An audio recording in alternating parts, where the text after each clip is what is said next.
हमेशा तुम लोग बहन जी के खिलाफ हो क्या? बीएसपी के खिलाफ हो क्या? जितने पत्रकार हो सारे बीजेपी के बारे में बोलते रहते हो, समझ रहे हो? की सभ्यता रखिए, आप वकील हैं। सभ्यता ही तो बोल रहा हूँ मैं, वकालत की भाषा में बात कर रहा हूँ मैं। मेरी जो लैंग्वेज है वो गांव के लोग समझते हैं, असली भारत गांव में है। गांव के अंग्रेजी नहीं बोलते, मैं अंग्रेजी भी जानता हूँ। मैं अंग्रेजी इसलिए नहीं बोलता क्योंकि वहाँ समझ नहीं पाएंगे गांव के लोग। कानून भी है कोई चीज, जज भी कोई चीज है, पुलिस कोई चीज है, वकील कोई चीज है। कहा कि बाबा का बुलडोजर आया तोड़कर चला गया, यहाँ तो कोई न्याय ही ना। हमारी यदि हमारी 30 सीट भी आ गई तो जो इंडिया है ना, इंडिया वो हमें समर्थन दे देगा। अच्छा, राहुल गांधी हमारे बहन जी को समर्थन दे देगा। सारे कह रहे हैं, सारे कह रहे हैं, बहन जी से ये बोला कि आप हमारे इंडिया में शामिल हो जाओ। बहन जी ने मना कर दिया। भाई मेरी तो विचारधारा है, मैं अम्बेडकर पार्टी है मेरी, मैं किसी के साथ नहीं मिलूंगी। तो वो बोला था हमें मिला लो, हाँ वक्त आने पर तुम्हें मिला लेंगे। यदि मौका लगा बहन जी को पीएम बनाया गया तो सारे एक हो जाएंगे, हम पीएम बनेंगे। जिस दिन देश में एक अम्बेडकरवादी कोई बौद्धिस्ट आदमी एससी प्रधानमंत्री बन गया, उस दिन देश का इतना डेवलपमेंट हो जाएगा, बिल्कुल सही हो जाएगा। इसलिए अब वक्त, मौजूदा वक्त में बहुत ज़रूरत है किसी एक एससी प्रधानमंत्री बनने की, खासकर बहन जी का। बहन जी ने एक्सपेरिमेंट करके दिखा दिया है। 2007 से 2012 तक यूपी में गवर्नमेंट, 2007 से 2012 तक यूपी में गवर्नमेंट चला कर दिखा दिया। 50 साल का काम 5 साल में करके आप लोगों को दिखाया, आपने देखा होगा। ये तो बहुजन है, जो वेलफेयर स्कीम्स हैं वो लागू करी। ये बीजेपी वाले वेलफेयर स्कीमों को लागू नहीं कर रहे। दबे कुचले जो लोग हैं, गरीब लोग हैं, उनके लिए लागू नहीं कर रही है। बिल्कुल राशन दे रहे हैं अरे राशन दिए जाओ। हमें तो शिक्षा चाहिए, हमें राशन से क्या मतलब। हमें स्वास्थ्य चाहिए, हमें रोजगार चाहिए। शिक्षा महंगी हो रही है। हाँ बस, तो सारी छात्रवृत्ति खत्म कर दी, स्कॉलरशिप खत्म कर दी। तो मैं कह रहा हूँ ये सोची समझी साजिश है, और ये कुछ भी कोई भी बोल देता है। आप किसी एक आदमी के ये बोल देने से क्या ये एक चलन चलाने दे से संविधान को चेंज कर देंगे? तो क्या संविधान चेंज हो जाएगा? कोई सवाल ही पैदा नहीं होता। इसलिए आप बेफिक्र बैठे रहें। विपक्ष के ही कुछ लोग ये चर्चा करते हैं कि बहन जी गठबंधन में शामिल नहीं हो रही है, इसका मतलब वो बीजेपी को सपोर्ट नहीं, गलत कह रहे हो। बहन जी गठबंधन में शामिल नहीं हो रही है, बल्कि बहन जी के गठबंधन में उल्टे शामिल होंगे वो। ये नहीं समझ रहे तुम यार। हमारी अपनी विचारधारा, हम किसी के साथ जाएंगे नहीं। हमारे साथ कोई भी आ जा। जैसे एक बार 6 महीना को बीजेपी ने सरकार बनवाई थी यूपी में, तो ऐसे इंडिया वाले हमें दे दो समर्थन, हमारी बहन जी को पीएम बना देंगे। और आने वाले समय में यदि जरूरत पड़ी ना मोदी को हटाने की, जब 2024 में हट जो रहा है, तो बहन जी को पीएम बनाएंगे डेफिनेटली, 100%। सपना देख रहे हो आप? सपना नहीं देख रहे, हकीकत है ये, बिल्कुल हकीकत है भाई जी। बहन जी पीएम बनेंगे और देश को सही तरह से चलाएंगे। सही हाथों में देश होगा, भाईचारा, बंधुता, न्याय, समाज। वोट तो कोई दे ही नहीं रहा आपको। क्यों ना देंगे वोट भाई? वोट देंगे। अब देखा नहीं, पूरी जनता कह रही है वोट मिलेंगे भी। अब क्या स्थिति तुम्हारी सबके सामने? आज की स्थिति है 10 MP लोकसभा में और 1 राज्यसभा में है ना, 10। वो भी गठबंधन की बदौलत से। अरे यार तुम कैसी बात कर रहे हो? हमेशा तुम लोग बहन जी के खिलाफ हो क्या? बीएसपी के खिलाफ हो क्या? जितने पत्रकार हो सारे बीजेपी के बारे में बोलते रहते हो, बहन जी के बारे में नहीं बोल सकते क्या? बीजेपी डंका बजा रही है पूरी दुनिया में, भारत का नाम रोशन कर रही है। हाँ, जब तो 1 लाख करोड़ रुपए उधार ले लिए वर्ल्ड बैंक से, नाम रोशन करा वहाँ जाकर। तो हर कोई देश लेता है, कोई भारत ही ले रहा है। 70 साल में 55,000 करोड़ और 9 साल में 1 लाख करोड़। तो 60 साल में करा क्या आप लोगों ने? नहीं, इन्होंने क्या करा? 1 लाख करोड़ का कहाँ गया पैसा? देश बेच लिया, वो कहाँ गया पैसा? संविधान और जो पीएम यानी कि प्रधानमंत्री केयर फंड में पैसा आया वो कहाँ गया? सारा पैसा बताओ। और अरे रिजर्व बैंक का सोना रख दिया, वो कहाँ चला गया पैसा भैया?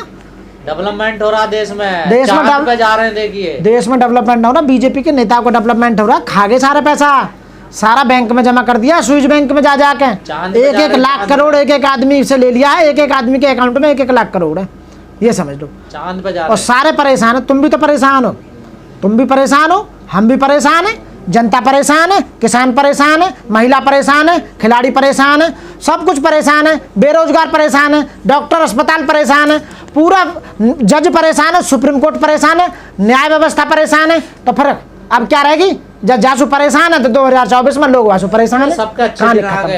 अब अच्छे दिन तब औरों के आएंगे। बीजेपी गई इसलिए 2024 में गई आउट, और कभी ना आने वाले समय में अब कभी नहीं आएगी बीजेपी, भूल के भी नहीं आ पाएगी। तो इसलिए प्रधानमंत्री बहन कुमारी मायावती मोदी जी ने तो तीसरे कार्यकाल के लिए खुद को घोषित कर दिया है। हाँ बिल्कुल, जब जो काम रह गए, हाँ जब दिया भुजे है ना किसी का, तो फड़फड़ा है वो बाद में, तो फड़फड़ा के भुजे है फिर। तो यार टाइम मोदी जी फड़फड़ा रहे हैं, बीजेपी फड़फड़ा रही है, दिया भुज रहा है इनका, समझ रहे हो? की सभ्यता रखिए, आप वकील हैं। सभ्यता ही तो बोल रहा हूँ मैं, वकालत की भाषा में बात कर रहा हूँ मैं। मेरी जो लैंग्वेज है वो गांव के लोग समझते हैं, असली भारत गांव में है। गांव के अंग्रेजी नहीं बोलते, मैं अंग्रेजी भी जानता हूँ। मैं अंग्रेजी इसलिए नहीं बोलता क्योंकि वहाँ समझ नहीं पाएंगे गांव के लोग। गांव के लोग ही असली भारत गांव में बसता है। 70% लोग जनता गांव में निवास करती है। माननीय प्रधानमंत्री हैं वो देश के, माननीय प्रधानमंत्री जी का दीपक बुझ रहा है 2024 में। अब ठीक है, 2024 में माननीय नरेंद्र मोदी प्रधानमंत्री जी हार रहे हैं क्योंकि उन्होंने कुछ नहीं करा, वो असफल रहे हैं हर चीज में। बिल्डोजर से डर नहीं लगता? बिल्डोजर क्यों चलाएगा भी कोई? क्यों चलाएगा बिल्डोजर? हाँ देखो, ये इससे तो लोग परेशान हैं। बिल्डोजर किसी भी काम को या किसी भी चीज को खत्म करने के लिए एक न्याय व्यवस्था है, ड्यू प्रोसेस ऑफ लॉ है, कानून भी है कोई चीज, जज भी कोई चीज है, पुलिस कोई चीज है, वकील कोई चीज है। कहा कि बाबा का बिल्डोजर आया तोड़कर चला गया, यहाँ तो कोई न्याय ना, इसलिए उस बिल्डोजर से परेशान होकर 2024 में जा रहे हैं। बाय बाय टाटा हो रही है। Once again, I welcome all of you and thank you so much for being with us today.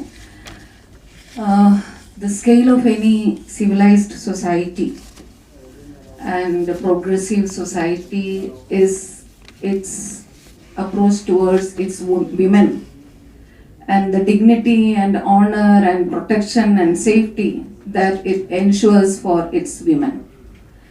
But it's a matter of great concern. The recent report compiled by the National Crimes Records Bureau with from 2019 to 2021 data hai. So it says that a staggering number of girls and women exceeding it's as huge as 13.13 lakhs.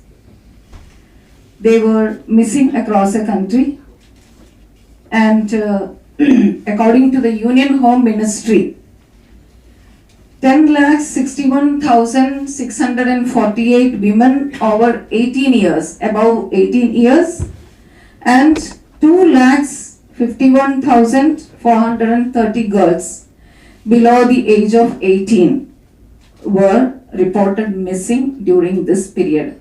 We need to note that it is reported missing. So those that are not reported also are to be counted and kept in mind here. And in this, Madhya Pradesh accounted for the highest number of missing females with nearly 2 lakhs reported missing, and closely followed by West Bengal. The report highlights that in Madhya Pradesh alone, 1,60,180 women and 38,234 girls were missing. And in West Bengal, 1,56,905 women and 36,606 girls were reported missing during this period. And other states also recorded alarming numbers, and especially we need to note that among the union territories, Delhi had the highest number of missing girls and women. The national capital report says that in the national capital, missing women are 61,054 and missing girls are 22,919 between 2019 and 21. And in Jammu and Kashmir also, there is a considerable number of women missing, that is 8,617 and 1,148 girls missing.